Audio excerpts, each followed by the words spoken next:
ஆத்ம நண்பர்கள் அனைவருக்கும் அன்பான வணக்கம். மார்கழி மாதத்தின் 2வது நாளில் திருவெம்பாவையை பற்றி நாம் இன்றைய பதிவோடு சந்திக்க இருக்கின்றோம். இன்றைய திருவெம்பாவை பாடல் என்ன அப்படிங்கிறத முதல்ல பார்த்துட்டு வருவோம். அதற்கு பிறகு அதனுடைய பொருள் என்ன அப்படிங்கிறத நாம சிந்திக்கலாம். பாசம் பரஞ்சோதிக்கு என்பாய் இராப்பகல் நாம் பேசும் போது எப்போதும் இப்போதார் அமளிக்கே நேசமும் வைத்தனையோ நேரிழையாய் நேரிழையீர் சீச்சி இவையும் சிலவோ விளையாடி இயேசுமிடம் ஈதோ விண்ணோர்கள் ஏத்துதற்கு கூசும் மலர்பாதம் தந்தருள வந்தருளும் தேசன் சிவலோகன் தில்லை சிற்றம்பலத்துள் ஈசனார்க்கு அன்பர்யாமாரேலோர் எம்பாவாய் என்பது 2வது நாள் பாடலாக மாணிக்கவாசக சுவாமிகள் நமக்கு அருளி செய்த பதிகம். இந்த பதிகத்திலே ரொம்ப அற்புதமாக மாணிக்கவாசக சுவாமிகள் ஒரு தத்துவத்தை நமக்கு சொல்ல வருகின்றார். இறைவன் மிக மிக கருணையானவர். அந்த கருணையை இறைவன் தேவர்களுக்கு கூட காட்டுவதில்லை, முனிவர்களுக்கு கூட காட்டுவதில்லை, தன்னை நோக்கி கடுமையாக தவம் செய்பவர்களுக்கு கூட காட்டுவதில்லை. மனிதர்களாகிய நமக்குத்தான் இத்தனை மாபெரும் கருணையை காட்டி இருக்கின்றார் என்கின்ற தகவலைத்தான் இந்த பாடலின் மூலமாக சொல்ல வருகிறார்.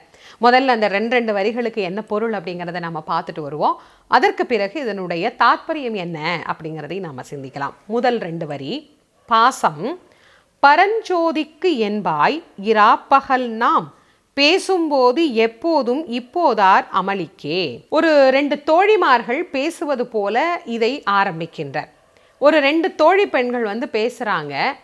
நேத்திக்கு இரவு நீ என்னென்னவோ பேசின, ஆனா அதற்கும் இன்றைக்கு நீ நடந்து கொள்வதற்கும் சம்பந்தமே இல்லாது உன்னுடைய செயல்கள் அமைந்திருக்கிறதே என்று அந்த தோழி பெண் முதலில் அவளை எடுத்த உடனேயே அப்படி கேட்கிறாள். நேற்று பேசுகின்ற போது இறைவன் மீது அன்பு கொண்டேன், பாசம் கொண்டேன், நேசம் கொண்டேன், இரவு பகலாக நான் அவரைத்தான் என்னுடைய மனதில் நினைத்திருக்கிறேன், அவரைத்தான் நான் ஆராதிக்கிறேன் என்பது போலெல்லாம் நீ பேசிவிட்டு இன்றைக்கு அதற்கும் உன்னுடைய செயலுக்கும் சம்பந்தம் இல்லாதது போல் நடந்து கொள்கிறாயே அப்படின்னு கேட்கிறார். அடுத்த 2 வரியில் என்ன சொல்றாருன்னு பார்ப்போம். நேசமும் வைத்தனையோ நேரிழையாய் நேரிழையீர் சீச்சி இவையும் சிலவோ விளையாடி. நீ நேசம் வைத்திருக்கிறேன் அப்படின்னு நான் நினைச்சிருந்தேன். ஆனா யார் மேல தெரியுமா நீ நேசம் வச்சிருக்கிற? தூக்கத்தின் மீது நேசம் வைத்திருக்கிறாய். இறைவன் மீது நீ நேசம் வைக்கவில்லை, தூக்கத்தின் மீது நேசத்தை வைத்துவிட்டு இறைவனை நீ சாதாரணமாக நினைத்து விட்டாய். ஆகவே இந்த விளையாட்டிற்கு நான் பொறுப்பாக முடியாது அப்படின்னு அந்த தோழிமார்கள்ல முதலில் பேசுகிற ஒரு தோழி தூங்கி கொண்டிருக்கின்ற தன்னுடைய தோழியை பார்த்து சொல்லி முடிக்கின்றாள். இப்போ அந்த தூங்கக்கூடிய பெண் ஆரம்பிக்கின்றாள். அவள் எப்படி சொல்றா பாருங்க. ஏசும் இடம் ஈதோ விண்ணோர்கள் ஏத்துதற்கு கூசும் மலர்பாதம் தந்தருளும். ஏ பெண்ணே, நேத்திதான் நான் சொன்னதை இல்லைன்னு நான் மறுக்கல. ஆமா, நான் வரேன் தான் சொன்னேன், ஆனால் கொஞ்சம் அசதியில் தூங்கிட்டேன். அதற்காக நீ என்னை சிவபெருமான் மீது அன்பே இல்லாத மாதிரி, பக்தியே இல்லாத மாதிரி நீ பேசுகிற பார்த்தியா? சீச்சி, இதெல்லாம் கொஞ்சம் கூட நல்லா இல்லை. இப்போ அவள் சொன்னதற்கு இவள் பதில் சொல்லிட்டா. அந்த பெண் நேற்று என்ன பேசியிருக்கிறா? பெருமானுடைய பெருமைகளை எல்லாம் பேசியிருக்கிறா. அவரை போய் பார்க்கணும், வழிபடணும்னு எல்லாம் சொல்லியிருக்கிறா. இன்னைக்கு பாவம் கொஞ்சம் அசதியில் தூங்கிட்டா.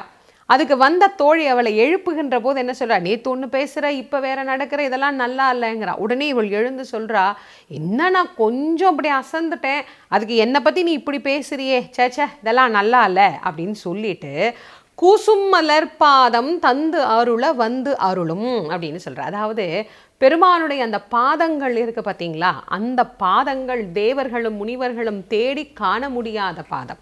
கற்பங்கள் பல கோடி செல்ல தீய கடல் நடுவே ஊசியின் மேல் காலை ஊன்றி பொற்பதமே உணவின்றி உறக்கம் இன்றி புலர்ந்து எழும் புறப்பட்டை புலனை ஓங்கி நிற்பவர் கொளித்து மறை கொளித்து அமரர்க்கு ஒளித்து நீள் முனிவருக்கு ஒளிர்த்த சிற்பரன் இந்த வீதியில நடந்து வந்து நம் வீட்டு வாசல்ல நிற்கிறார். அது தெரியாம நீ இப்படி தூங்கிட்டு இருக்கிறியே அப்படின்னு கேட்குற. அப்போ அது நியாயம்தானே? அப்போ அவர் நமக்காக இறங்கி வரும்போது நாம் என்ன செய்யணும்? இப்ப நிறைவு வரியில சொல்றார் பாருங்க. தேசன் சிவலோகன் தில்லை சிற்றம்பலத்துள் ஈசனார்க்கு அன்பர்யாம் ஆரேலோர் எம்பாவாய். சிவபெருமானானவர் தேசன், சிவலோகத்தில் இருந்த அருள் புரிபவன், தில்லையில் கூத்த ஆடுபவன், அம்பலவாணன், ஆனந்த கூத்தன், அவருடைய திருவடியை நாம் வழிபட்டு மகிழலாம் வாருங்கள் அப்படின்னு அழைக்கின்றார். இதுதான் இந்த பாடலினுடைய பொருளாக நமக்கு சொல்லப்படுவது. சரி, இந்த பாடலினுடைய தாற்பயமாக நான் ஆரம்பத்திலே சொன்னேன், ஒரு உடல்நிலை சரியில்லாத ஒரு குழந்தையை தாய் எத்தனை அக்கறையோடு கவனிப்பாளோ அதுபோல மானுட பிறவி எடுத்த நம்மை இறைவன் ரொம்ப அக்கறையோடு கவனித்துக் கொள்கிறார். தேவர்களுக்கு காட்டாத கருணையை மனிதர்களுக்கு காட்டி இருக்கிறார்னு சொல்லியிருக்கிறேன். அப்போ அதுல என்ன சொல்ல வருகிறார் அப்படின்னா, தவம் பண்ணினாதான் தேவர்களுக்கு கருணை. ஆனா நாமெல்லாம் எந்த தவமும் பண்றதே இல்லையே. நமக்காக இறைவன் வாசல் வரைக்கும் வந்து காட்சி கொடுக்கிறார் அப்படின்னா அப்போ அது எவ்வளோ பெரும் கருணை இல்லையா? அதைத்தான் மாணிக்க வாசகர் இந்த பதிகத்தில் நமக்கு பதிவு செய்து காட்டுகின்றார். அந்த பெரும் கருணையாளனாகிய சிவபெருமானை வழிபட பெண்களே வாருங்கள் அப்படின்னு ஆத்மாக்கள் அனைத்தையும் பெண்களாக மாற்றி மாணிக்க வாசக சுவாமிகள் ஒரு தோழி நிலையிலே இருந்து நம்மை அழைத்து காட்டுகின்ற பதிகமாகத்தான் இந்த பதிகம் நமக்கு அமைந்திருக்கிறது. இரண்டாவது நாளாகி இன்றைய தினம் நாம் சிந்திக்கக்கூடிய மார்கழி தகவல் என்ன அப்படின்னா, இந்த சிவன் கோவிலுக்கு உள்ள நாம் நுழையிறோம் இல்லைங்களா? இந்த சிவன் கோவிலுக்கு உள்ள நுழைகின்ற போது பல பேர் வந்து நேராக அப்படியே சன்னதியை நோக்கி ரொம்ப வேகமாக போயிடுவாங்க. விநாயகரை கும்பிட்டு முருகனை கும்பிட்டுட்டு எல்லா சுற்றி இருக்கக்கூடிய தெய்வங்களை வழிபடுகின்ற போது ஒரு விஷயத்தை பலரும் ஞாபகம் வச்சுக்கிறதே இல்லை. நந்தி தேவர்னு ஒருத்தர் இருக்கிறார், அவரை வணங்கிட்டு தான் உள்ளே போனோம் அப்படிங்கிறது ஞாபகத்தில் இருக்கிறது இல்லை. நேராக உள்ளே போய் சிவபெருமானை வணங்கிட்டு வெளியில் வரும்போது இது எங்கே போயிட போகுது, இந்த மாடு இங்கே தானே இருக்கும், இதை விட்டால் இதுக்கு வேறு எங்கே இடம் இருக்குது, அதனால் நம்ம இங்கே இருந்துடலாம் அப்படின்னு நினச்சிடுறாங்க. கிடையாது. ஒவ்வொருத்தரும் நல்லா தெரிஞ்சுக்கணும், எப்போ சிவன் கோவிலுக்கு போனாலும் முதல்ல நந்தியை வணங்கி அவர் அனுமதி வாங்கிய பிறகுதான் உள்ளே போய் சிவபெருமானை சேவித்து வழிபட வேண்டும்.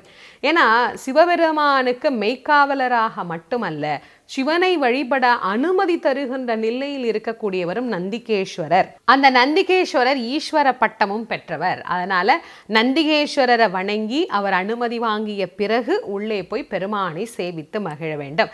இன்றைய மார்கழி தகவலாக இந்த தகவலை நாம் எடுத்துக்கொள்ளலாம்.